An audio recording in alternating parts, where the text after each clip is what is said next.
કિનારે ઊભા રહીને ક્યારેય સમુદ્ર પાર કરી શકાતો નથી, પરંતુ જ્યારે આપણે એમાં ઝંપલાવીએ ત્યારે જ આપણે સમુદ્રને પાર કરી શકીએ અને સફળતા મળી શકે.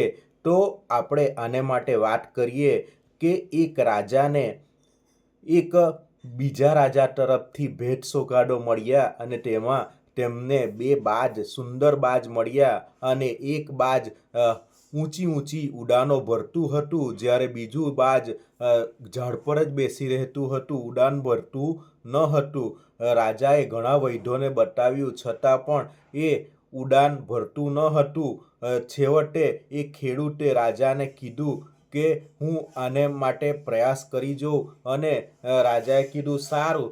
તો એ ખેડૂતે ડાળીને જ કાપી નાખી અને ડાળી કાપતા જ બાજ ઉડવા માંડ્યું. આમ આપણે પણ આપણા કમ્ફર્ટ ઝોનમાં આરામપૂર્વક બેસી રહીએ તો આપણાથી પણ કોઈ સફળતા મળવાની નથી, પરંતુ આપણી ક્ષમતા ત્યારે જ બહાર નીકળશે જ્યારે આપણે આરામદાયક સ્થિતિમાંથી બહાર આવીશું, અને તો જ આપણે સફળતા મેળવવા માટે આગળ વધી શકીશું.